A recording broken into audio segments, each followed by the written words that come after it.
Well, hello there. My name's Richard. I'm an outdoor photographer from Dublin on the east coast of Ireland, and I like to do outdoor vlogs, gear reviews, tips and tricks, all that sort of good stuff. But today, I'm not in Ireland.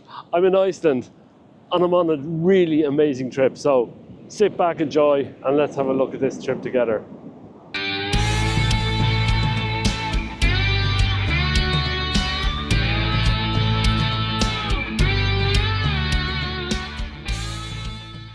Okay, so about 3 or 4 months ago, I decided, right, that's it, I'm going to Iceland. It's a place I always wanted to be long before I ever started taking photos.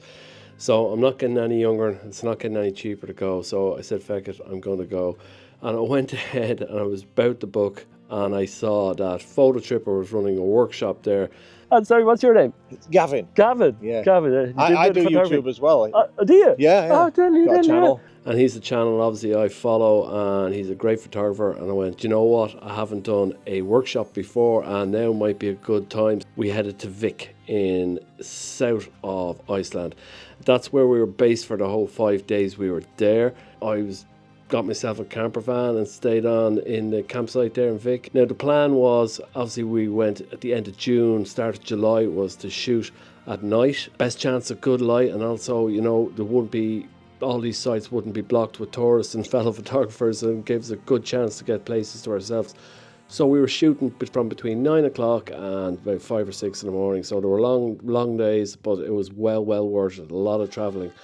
So the first place we hit up was Stjórnarfoss, a wonderful waterfall. It's about a 50-minute drive east of Þakgil, and there is a campsite literally right beside it if you were thinking of camping there, and its parking is free. In many of these places you have to pay, but the parking in this spot was free. So we'll start it there. This wasn't the first spot we stopped on. This video has been edited out of sequence, but that's just the way I did it. But let's get cracking. Well, here we are at yet another waterfall. It's like someone left all the taps on in Iceland. There's waterfalls everywhere. And again, have this one all to ourselves here. Beautiful wide waterfall. I'll find out the name, I'll stick it up on the screen. I think, like I said, there's that many of them, they don't even they're not even tourist resorts, tourist attractions. They're just so common as muck. But this one's particularly beautiful. I love there's a huge pool here, and it gets the camera down nice and low, and I shot a few verticals, I've shot a few landscapes. I think the landscape would probably work out better. But yeah, it's a massive waterfall, and it's nestled between huge pillars of rock on either side, and it's just a stunning location. And in this light, it's we're about 12:30 at night now, and it's just perfect. You just do long exposures without needing filters or anything like that. So I've done a few shots. Hopefully they turn out any good, and if so, I'll throw them up on the screen. Okay, we'll keep going. Well, I like this first shot here. We obviously got down low in front of the pool. That was at the bottom of the waterfall, and shot it wide at 16mm.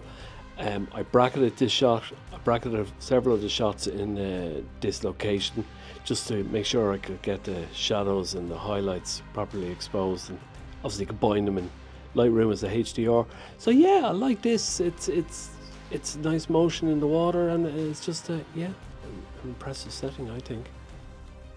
Well, I moved around the area a bit looking for different compositions, and to tell you the truth, I think this one was my favourite.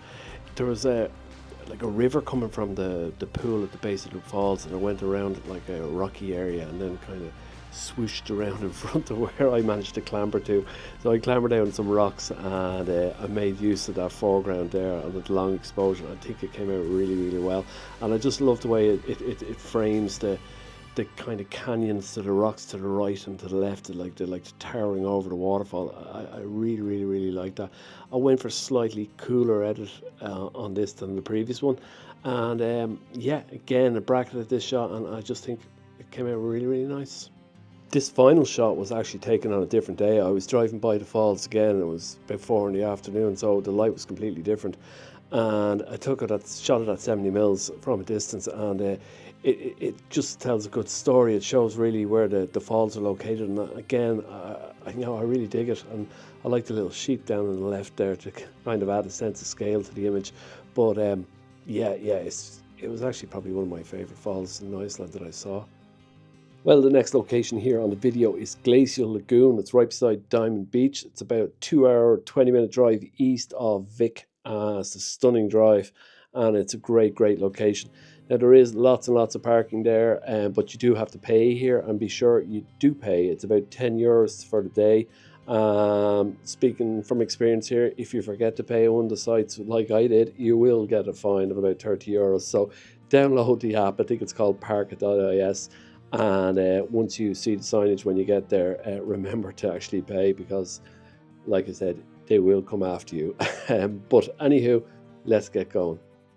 Well, here I am at the Glacial Lagoon at just off Diamond Beach, and it's just another cracking location. You have obviously these huge chunks of the glacier breaking off from down there, and they're floating down the bay here and slowly making their way out to sea, and they go underneath the bridge here on the road and out onto Diamond Beach. Like, they're super impressive. First time I've seen glaciers, so I'm obviously impressed. And yeah, and they're making for great subjects. So obviously I'm shooting them with wide.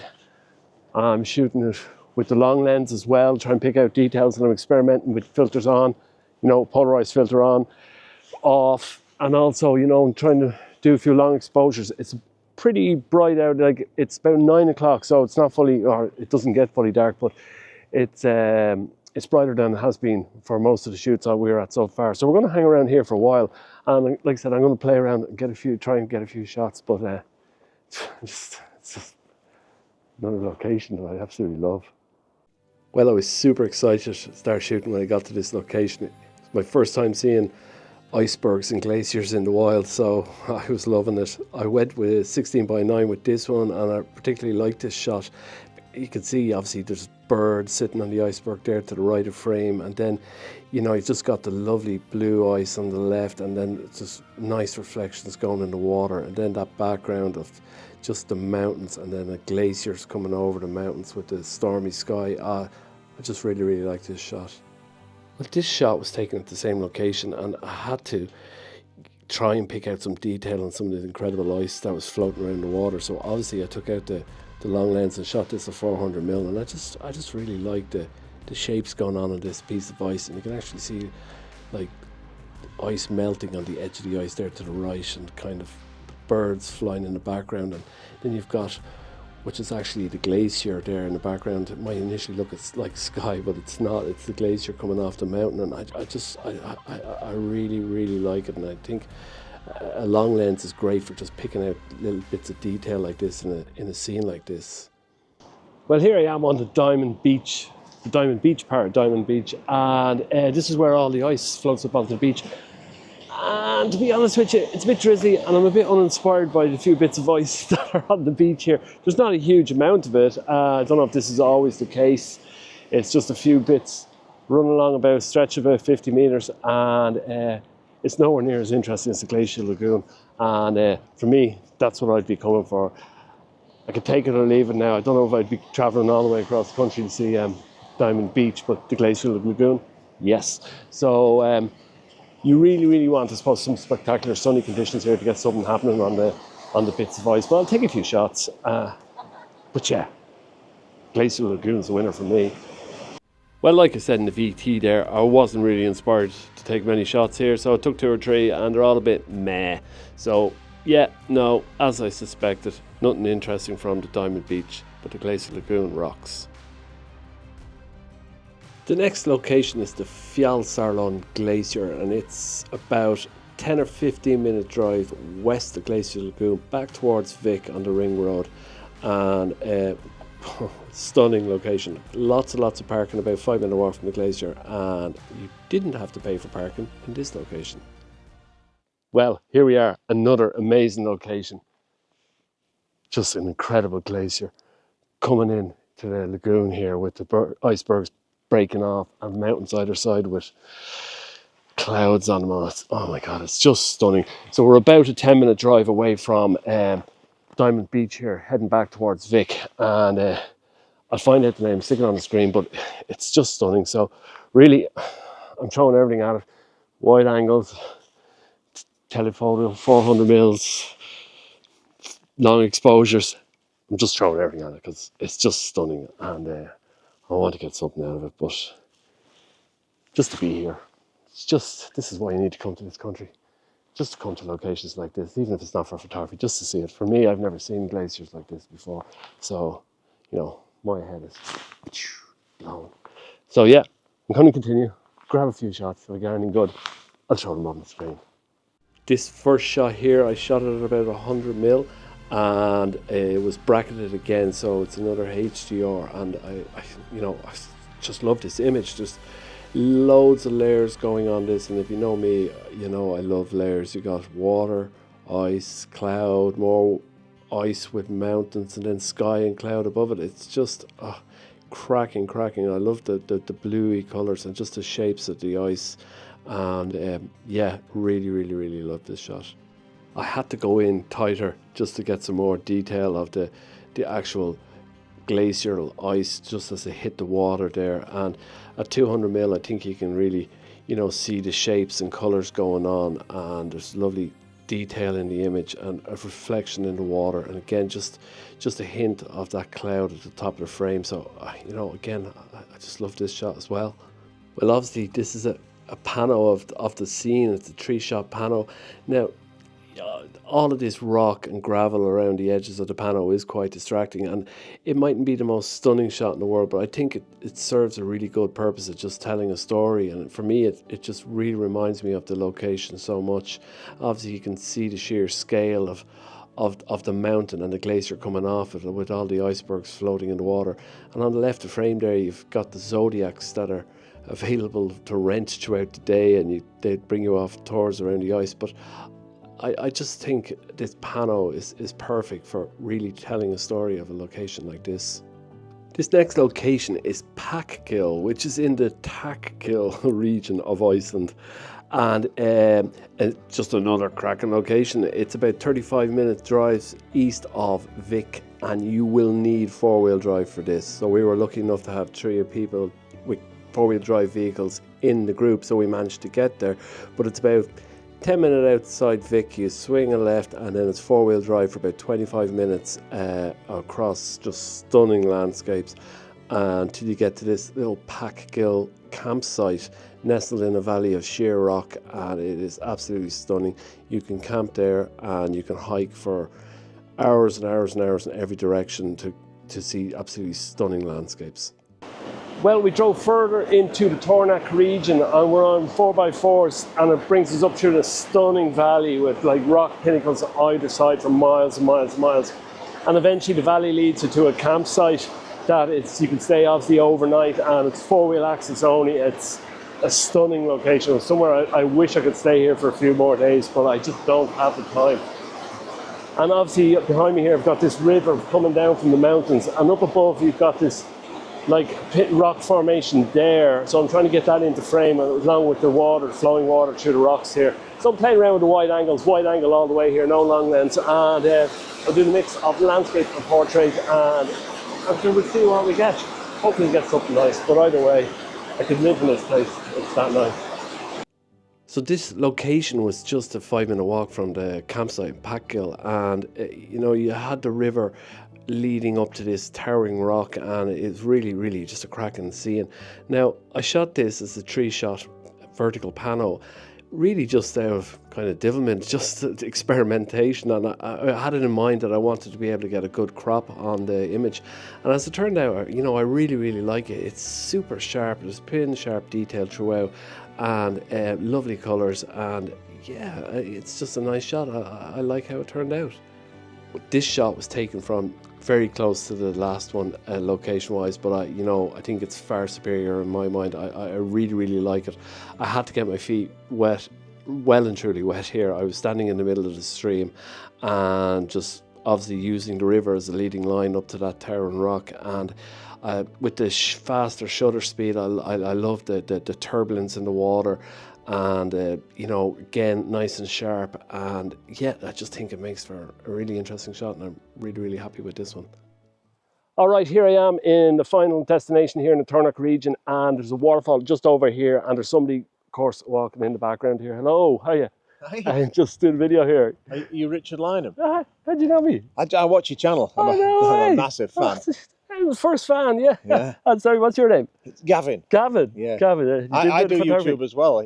Do you? Yeah, yeah. Oh, tell you Got a then, channel. What's like many subscribers? A few, yeah.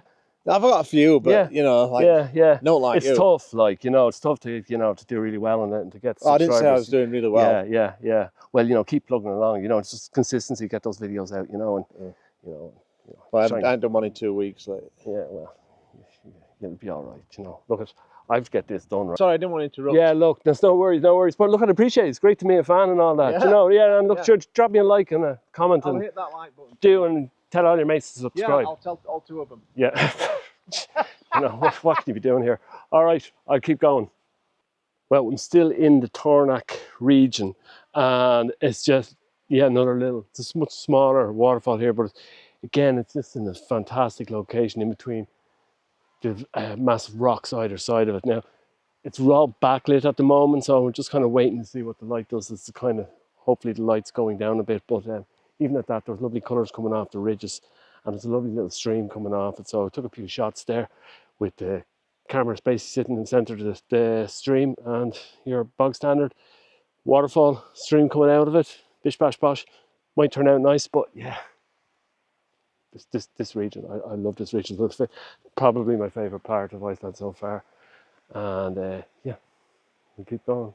Well, I found it quite hard to get a really nice shot in the location here with the lighting conditions we had. The sun was blazing into our lenses and it was quite high in the sky, so we waited quite a while for a bit of cloud or for the sun to drop, but it wasn't really happening. So for me, I found I had to get right up close to this little waterfall, and the most interesting image I got, and I actually, you know, I quite like it. I just like the detail on the rock on the left of frame, and I love all the green mosses going on and the little stream of a waterfall coming through it. So that one worked for me. I didn't like the shots that I was getting from, you know, putting a tripod over the stream and kind of using the stream as the leading line into the waterfall. This one worked better. The final location here in the video is Seljalandsfoss, and I absolutely butchered the name of this in the VT, so apologies to any Icelandic viewers, but I tried to get it right this time. It's about an hour and a quarter west of Vik, and again there's parking right beside the waterfalls, and it is paid parking. Well, here I am at Svördigas. I'll put the proper name up on the screen, but it's one of many amazing waterfalls here in Iceland, and had to pay a visit to a waterfall, so gotta go over here, check it out, see what it's like. We're here about 1 o'clock in the morning, and so the weather is perfect. It's a bit dull, so hopefully we get a bit of light, and but I'm really looking forward to going and exploring. Well, as you might be able to tell, I'm underneath the waterfall, and it's stunning here. Obviously quite dark under the waterfall, so we're shooting out into the light and taking a series of different length exposure shots, and I'm going to try and blend them together. Hopefully something works out. If it does, I'll turn on the screen, but either way, it's a great location. It's just amazing to be here. Well, I really struggled with this site. It was the first day, I was tired, it was dark, I was in a rush, various different excuses to try out here, but my shot under the falls didn't work out at all. I really wasn't happy with the composition, and it was super dark even though I bracketed it. So as I moved away from the falls, I took a few more shots kind of side on, and this is the image that I got here. Now, yeah, I'm not really happy with it. I think it's okay. For some weird reason, I shot it at 1600 ISO, which really didn't help the situation. So you can imagine there was quite a noise in this image, and I was already bumping the shadows, and you know, and the composition as well, I'm not mad about. So it was, you know, these things happen, and that's fine, you know. And, you know, a new location and shooting behind waterfalls for the first time in, you know, dark conditions, mistakes can happen, and that's okay. But yeah, it's a stunning location, and next time in Iceland I might come back and try and do better. Well, this is the end of the first video of 2 videos I'm going to make from Iceland here. I've had a wonderful time. I hope you've enjoyed some of the locations and some of the shots. And Again, big thanks to Gavin and Amanda and all the photographers that are on the workshop with us. But Gavin Hardcastle from Fototripper, he's a legend and he's an excellent host and a brilliant guide, and really just made it such a great trip. So look at, anyway, hope you enjoyed this, and if you did, hit the like, and if you have any questions, drop a comment, and you really liked it, but consider a sub. And yeah, from Richard here in Reykjavík, I'll see you in a week or two. Bye.